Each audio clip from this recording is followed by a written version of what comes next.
Hello again, so this is episode 13 of the Development Diary for Fragile Existence, Space Strategy title that I've been working on for around 8 months now. Let's sort of get in here nice and quickly. I've already made a preset solar system, so going into the planet editor, eventually you're going to have settings here so you can modify all the parameters. I've taken that away for a moment and it's just sort of pre-building these planets. I've saved them and then I go into the system editor as I've showed you before, and I've laid out the planets in this configuration around the sun. I've changed the star temperature to this sort of nice whiteness. I've added in star lanes between the various planets. We've got a mixture of Earth-like and rocky planets here. I've saved this out and now that's ready to play. And I've created a scenario which I've imaginatively titled DevLog 13. We go into here, we start warping in. First of all, I've added the tactical pause in. It works in the warp tunnels as well. It's jerking a little bit because it's actually loading in the planet data behind the scenes. And it's doing all the procedural generation, putting the planets in the right place and all that good stuff. And if I unpause, it just carries on. That's just the star at the end there. That's just for placeholder purposes. That's looking behind during the hyperspace effect, which I've skipped because I had the camera in the wrong direction. Anyway, we've announced where we are, and you'll see I've I've added in the system investigator screen sort of panel, which I had early on in the prototype stage, like 2 or 3 months in, but I've sort of reworked it now. So let's begin with sort of visual upgrades, I guess. If I double click, switch over to the sort of the focus camera, you see I've been doing some work on the atmosphere. I don't know what happened actually, because it was originally working pretty well and then I tweaked it, and because of the proceduralness of everything, I think the detail got lost, and so the color of the atmosphere is back now, and that is all modifiable. And yeah, so there's a lot of room for various different types of atmospheres, different colors and that sort of thing. I've added in the lens flare here, and there's sort of like a nice sort of dust effect as we sort of put the sun right on the edge. But I've also made the dark side just a little bit brighter. I'll talk about that in a bit, but I've realized that fully dark side of the planet is not a good idea. It's not something I'm going to be able to do. Coming out to the map, I've added in titles for the various planets, and so you can still pick as a focus target, go into it, come out to the main screen and zoom back in. So that's all working great. Still got the star lanes there connecting each of the planets. And in and out, lovely. Okay, so what's new? Right, let's go to Farpoint. Let's have an encounter here. We can now add sort of test ships, and as I add it, it sort of I suppose it sort of instantiates a panel relevant to that planet. So you see here we've added the Defiant, and the name is just randomly generated. We can select it, and it's currently showing this selection in orange, which obviously looks very garish, but it works for now. And so we see the name is up here, the structure type, which is sort of like the hull type, and that matches the actual physical shape, and the organization. Now, I'm arguing that the UK is going to rule the universe at some point, so you're going to see a lot of UK flags on these ships at the moment. And we also see a rework of the actual ship panel. So this is showing a very rough sort of block out of the ship outline, which will feature sort of the parts of the ship as you place them on it. And the outline will tell you where any damage is and that kind of thing. I mean, games have been doing this for a long time. It's not particularly new. What is new, I guess, is that they usually work. This one doesn't. It's just an image. So we've got the name, we've got the captain, and the captain picture obviously will be different for each ship, but currently it's just the same sort of mock-up picture. And the idea is that the captain functions a bit like the heroes you see in some games, like Endless Legend, for example. You have a hero and then you have a unit attached to that. So it's sort of similar to that, or Heroes of Might and Magic, I guess. And so the hero can be given experience, and they'll have like their own little sort of like ability tree, so you can unlock things, that kind of thing, and so they infer bonuses to whatever they're attached to, in this case a ship. And so you've got the population bar, which tells you how many people, or it will tell you how many people are on the ship and how many of those are presently being utilized. So I'll get to that at some point. The cargo tells you how much space is available on the ship and how much you currently use. So there'll be a number here on the bar, and the bar will fill up as you fill up each of the individual things. Okay, so we can move the ship. And so this, by pressing M, I'm bringing up this cursor. You see there's a what I call a descender attached to it. And I've got that because it's actually quite hard to see when you're moving in the orbital plane where you're going to move to in relation to the planet. Like if you see where the little circle is on the orbital layer where I'm going to click, that doesn't actually correspond from this viewpoint to where the ship would be hovering over on the planet. So if I click here, you see if I had clicked there thinking that I was going to be in the middle of this sort of very large lake, I wouldn't actually be going there. So the descender is there to tell you where the ship is actually going to land, and it can be paused. So the tactical pause works for everything, and you see this little sort of like, what to call it, the identification tag, I guess, can be turned on and off. So if you see me turning those on and off, I'm just pressing tab, and if it goes around the back of the planet, the identification actually disappears. So that changes with the zoom level as well, so it automatically disappears when we go behind the planet. And if we start up again, you can see we can carry on, and we can also add in waypoints. Whether we're paused or not, we can continue adding new commands, and this uses an entirely new action queuing system. So everything is centralized through an action management system, and so this will be good for when I start moving to trying to do multiplayer, which I'm not going to do anytime soon, but I definitely do want to do it eventually. And what will be good about that is that every action can be sent to the server, and then actions can be distributed to the clients as they need to.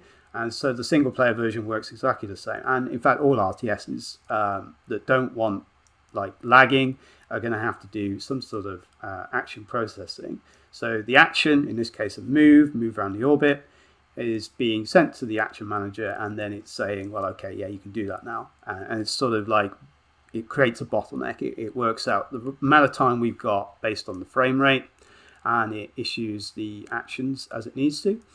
And so you see I've added the sort of the, I don't know what to call it, the waypoint line. So it's actually being drawn as we move. And we can do this all the way around the globe. So you can create this nice sort of quasi-orbit. Can we call it an orbit? Not really. And if you unclick the ship, it actually disappears. You may note there I've added in group selection, or at least a selection box. And I figured that made it a lot easier to actually be able to click on things. Because if it's up here and you're sort of like, can't click, well, I can, but in essence, I just think people use selection boxes to just select things in general, because it's just so much easier. And so, yeah, it goes on the dark side, and obviously it becomes a lot harder to see, but it's pretty good. Right, so we can add in more ships. You can group select, and if you group select multiple ships, it'll actually show their waypoint targets for each ship, like so. It becomes a bit of a mess, I guess. Maybe it needs to be more personalized for each individual ship. But we're not limited to one planet. We can obviously put ships down wherever we want, and currently if you select 2 ships or more, it just picks one of them and issues the action to that one, because assigning action to multiple ships involves, you know, creating formations and dealing with local collisions between the individual entities as they're moving towards the goal. And again, we can pause things, we can assign actions whilst it's paused. I shouldn't really call it pause, it's the tactical pause. I'm actually going between on and off of the pause with the space bar, which I think works pretty well. In terms of the input system, by the way, I've actually added in the new input system that's in Unity. Recently came out of beta, I believe. And it basically allows you to configure the keys that you're using for a particular thing. The sort of base input system in Unity isn't particularly tailored for that. I mean, it isn't tailored for it at all. And everywhere I used a key, I would have to sort of test what sort of thing I'm doing. And I basically sat down, I was about to design my own configurable key system, and then I realized that Unity's actually got a new one we can use. And it did take some fiddling with. It definitely wasn't the easiest thing to incorporate, but now I can assign literally any key to any button, and every mouse button as well, apart from the left mouse button. The left mouse button has to be selection and group selection currently, but theoretically the game can be played with a gamepad as well.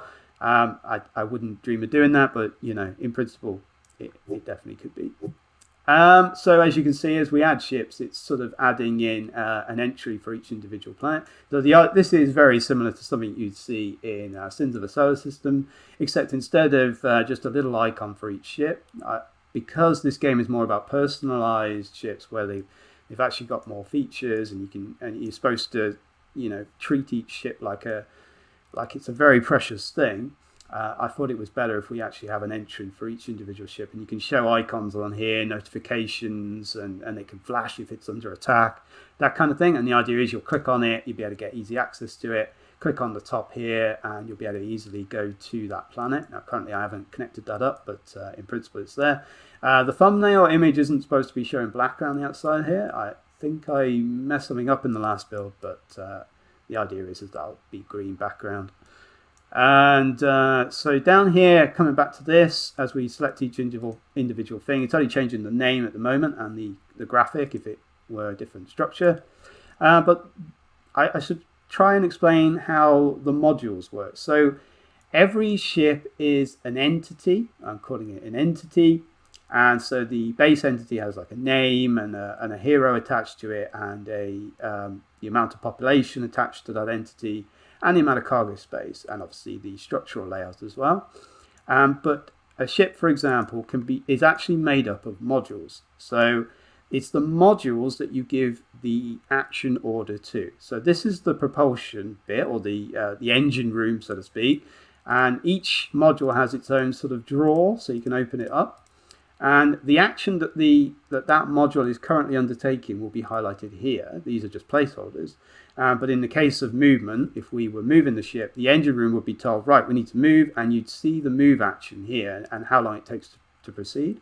And when you open up the engine room, in this case, you'll get more information about what's going on. So the amount of people who are assigned at the bottom, the sort of production / task queue will be here. So it's a bit like, if you imagine like a game like Civilization, where each ship could be thought of as a city and each module could be thought of as a district. So then each individual district, or module in this case, has got its own sort of like personalization where you can add specific things related to the engine room. So the engine room could get upgraded. You bring up a screen, it tells you what technology you've got available, what sort of production things you can add to it. And you pay the cost, obviously, and then the other cost, which is time, which obviously stops when you pause, and it adds things to the queue, and eventually that whole system gets upgraded. So you have multiple systems on your ship, which can be individually summarized in these little panels, and you can you'll be able to bring up like another screen as well for each module that sort of goes into more detail and lets you sort of scrutinize it in great detail. But these are sort of like the way of summarizing everything that's in the ship, and each module will actually be physically shown on the sort of like the structural layout. And so you see the propulsion is highlighted green, which means it's okay. And if your ship gets attacked and that part of the ship gets damaged, then the actual module takes damage. So each module has its own health bar, and it has its own integrity bar. So the integrity represents sort of diminishes as it takes damage, so your component can get damaged more easily. And that was kind of inspired by, if you've seen the Battlestar Galactica reimagining, as Galactica gets further and further into its journey, the spine of the ship essentially breaks. I wanted to represent that these ships are going to go through a lot of, a really long journey, and your integrity of everything is going to start diminishing. And the more you try to repair it, the less you can actually manage to keep your fleet going. And you're just going to have to start replacing things. But more than that, I've added in ground units. And currently they sort of identified quite similarly to the ships. So you can select them in the same way, and the structure layout is changing here. I'm calling it the armadillo because it looks like an armadillo sort of thing, construction vehicle type thing. And we can, of course, move it. Let's see if we can get through this bottleneck. And this is using a completely different movement system from the ships. The ships move in straight lines. It's nice and easy to calculate, although it is an arc, obviously, around the orbit. So it's just a case of working out the upwards direction as it moves. The ships actually use the A-star pathfinding that I added some time ago, but haven't actually managed to make use of. I might add a line that shows the movement that it's going to take as well at some point. But it does a fairly good job, and I mean I've left it quite slow for now because I want to sort of make it feel like the planets are rather large, because obviously that is moving quite fast in comparison to the size of the planet.